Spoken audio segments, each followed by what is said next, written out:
हाँ, बिल्कुल सही। यूट्यूब और गूगल तो ऐसे डॉक्टर बन गए कि कई बारी पेशेंट जो है आपके पास रिपोर्ट की जगह गूगल ही दिखाने लग जाता है कि इसमें तो ये लिखा है और उसमें वो लिखा है।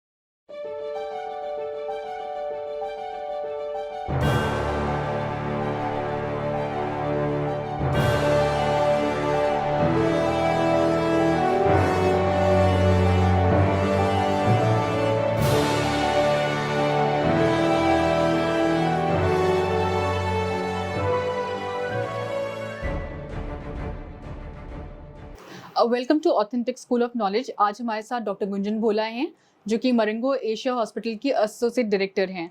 तो हमारे बहुत सारे व्यूअर्स के क्वेश्चन रह रहे हैं जो हम मैम से आज पूछेंगे। मैम, एक बहुत कॉमन क्वेश्चन लोगों का हमारे सामने आया है, जो कि है वुमेन हेल्थ को लेके। इतना एजुकेटेड लोग हो गए हैं, इतने एडवांसमेंट हो गए हैं, फिर भी बहुत ज़्यादा वुमेन हेल्थ इग्नोर्ड है आज के टाइम में भी। मैं ना उसको इग्नोर नहीं कहूंगी। मुझे लगता है कि ना आजकल गूगल और सोशल मीडिया पे इतनी नॉलेज है जो कि इंसान को एक नॉर्मल फीवर को, जो कि वायरल की वजह से हो सकता है, उसको कैंसर तक सोचने पे मजबूर कर देती है।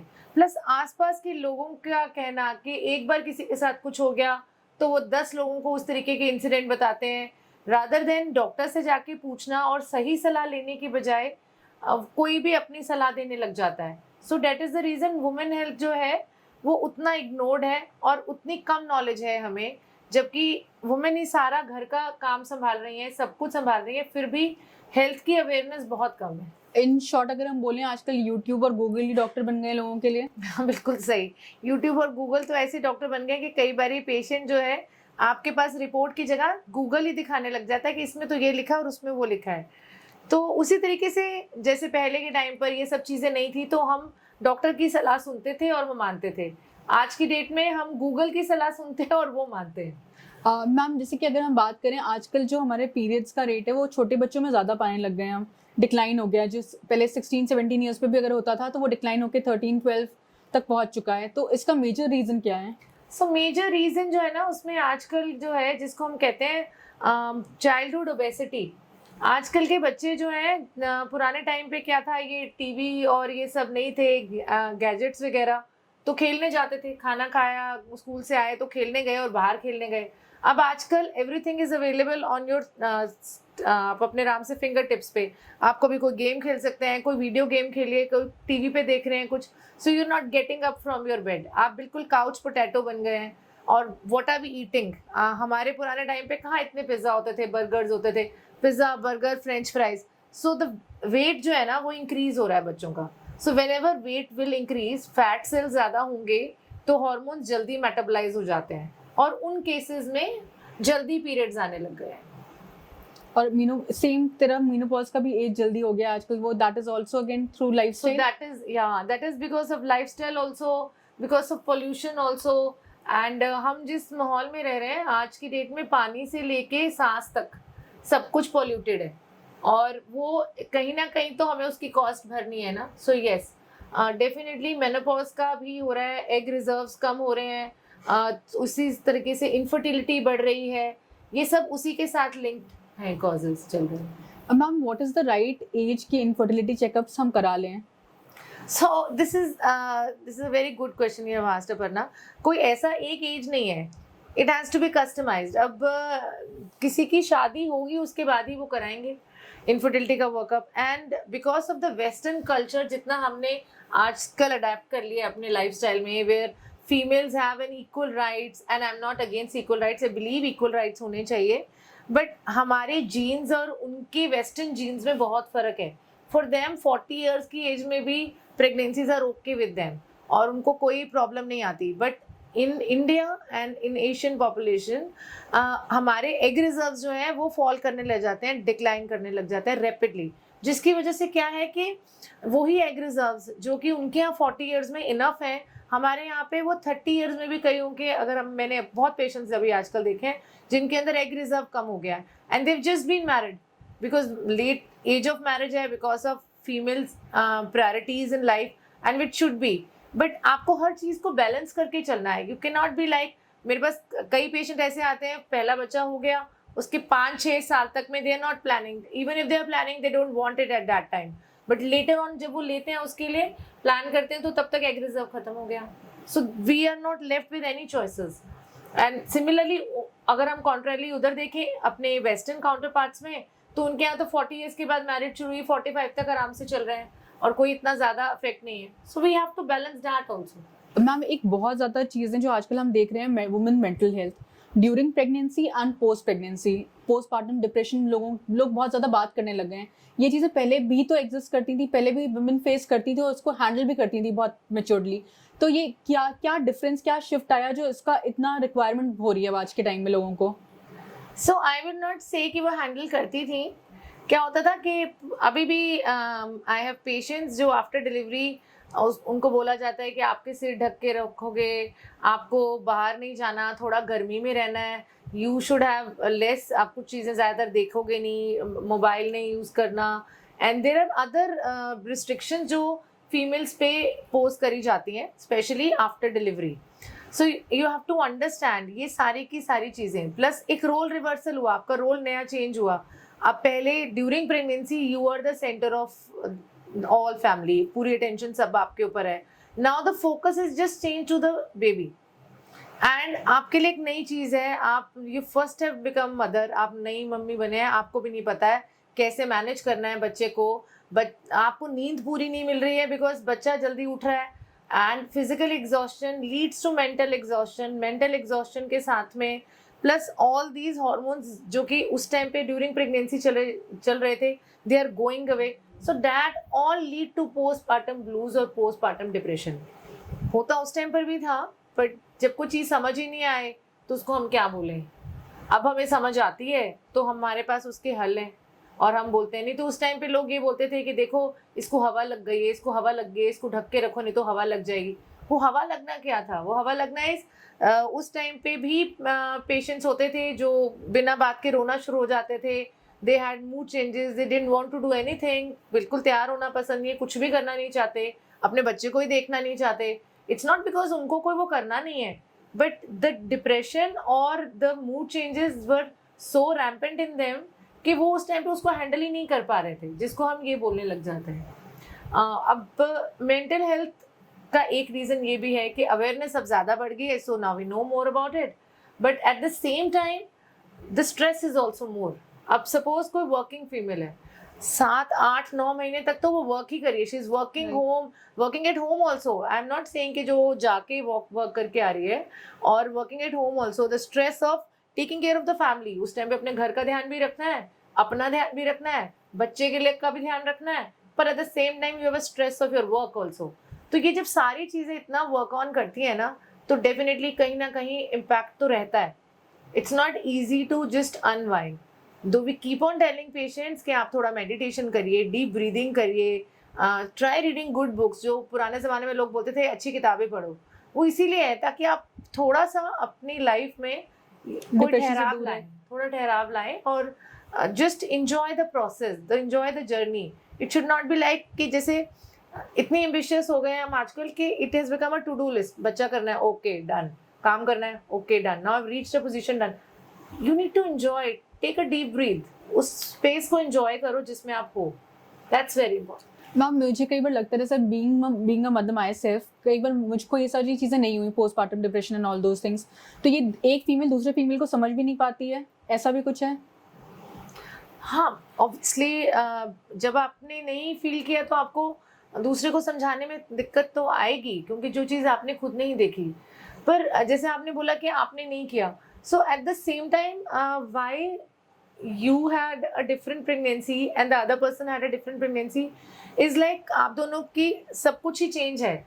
चाहे प्रेगनेंसी आपकी भी फर्स्ट होगी, उसकी भी फर्स्ट होगी, बट सर्कमस्टांसेस कैसे थे उसके आसपास, कितनी सपोर्टिव उसकी फैमिली थी उस टाइम पे उसके लिए. So that these are all things that are very important.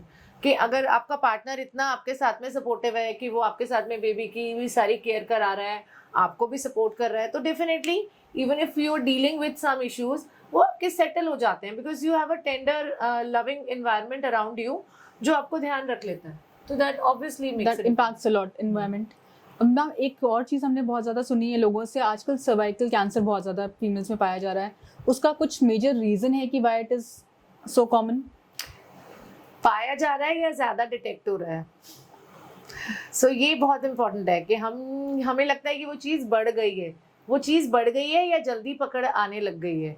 That is a very important question to be asked. इतनी साइंस एडवांस कर गई है that the causes of cervical cancer are still the same. Multiple sexual partners, जल्दी age of marriage, जल्दी age of relationships and other genetic factors also which come, and HPV infection की कितना exposure, ये almost same है. ये जब मुझे लगता है कि जब मैं खुद MD पढ़ रही थी तब मैंने भी ये कॉजेज पढ़े हैं, और मुझे अब करते हुए भी मतलब 15-20 साल हो गए. The causes have just been the same. But cervical cancer अब अवेयरनेस ज़्यादा होने की वजह से people are more aware about getting a pap smear done. अपना पैप्समेयर करा रहे हैं, वैक्सीनेशंस करवा रहे हैं सर्वाइकल कैंसर के रिलेशन में.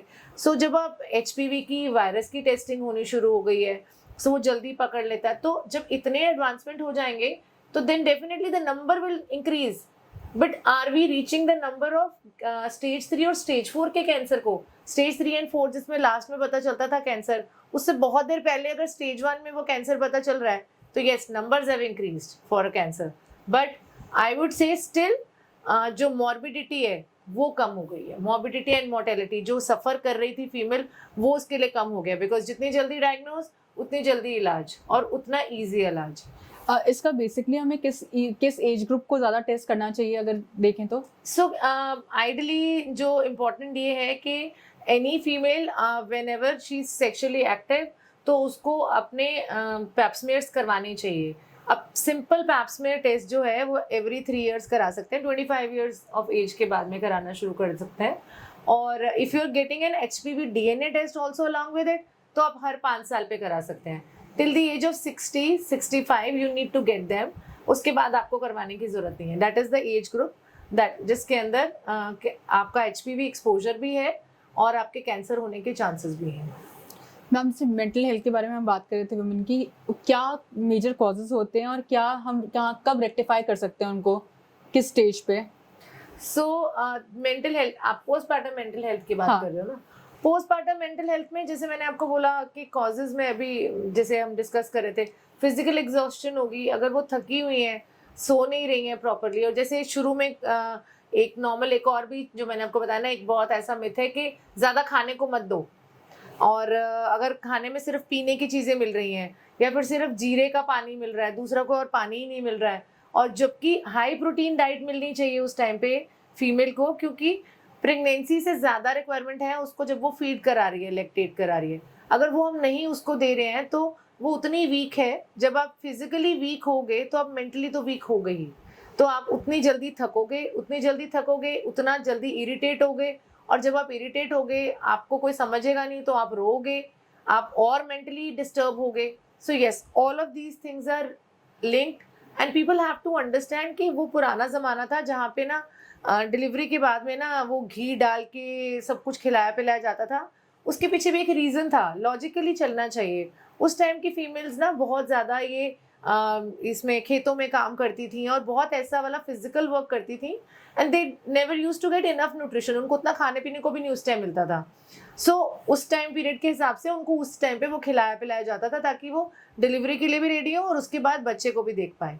बट अब वही चीज़ आप डिलीवरी से पहले सब घी वगैरह अगर देते हो तो पेशेंट का BP बढ़ जाता है, because now you are taking a balance diet. आप सब कुछ खा पी रही हैं, ना ही आप उतनी फिजिकली एक्सर्शन वाली जॉब्स कर रही हैं, तो वो BP बढ़ने की वजह से बेबी के अंदर और दिक्कत या खुद के लिए लाइफ थ्रेटनिंग कंडीशन हो जाती है during delivery. And post delivery भी सिमिलरली, आप वो चीज़ें जब उसका एकदम खाना पीना बंद कर दोगे, ठीक है, कि अब उसको खाना पीना नहीं है क्योंकि उसका अभी डाइजेशन नहीं होगा, तो अब वो उसको समझ ही नहीं आ रहा. उसको एक बारी के लिए I have seen many patients जो मुझे आके बोलते हैं कि हमें लगता है कि ये हम कब से इतने गंदे ऐसे कपड़े डाले, हम कपड़े का बच्चे डालेंगे, and I don't feel like मुझे सिर पे तेल लगा के रखना पड़ रहा है.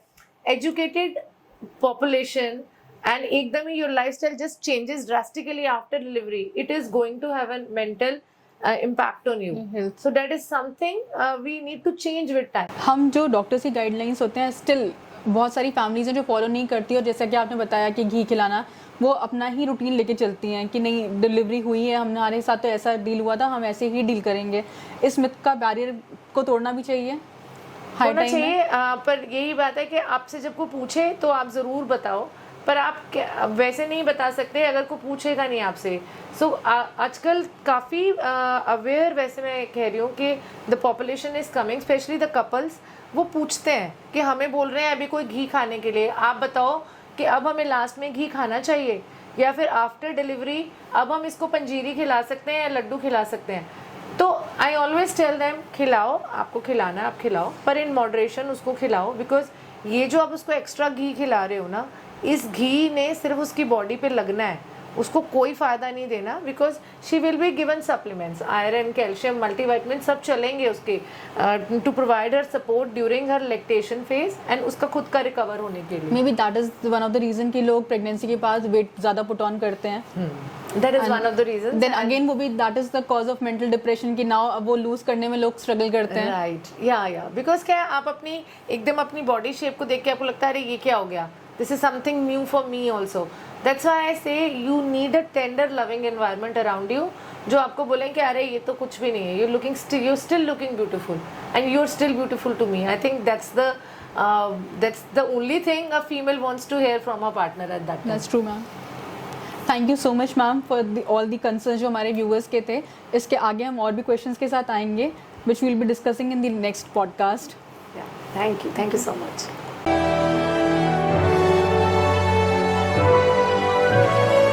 ASKofficials.com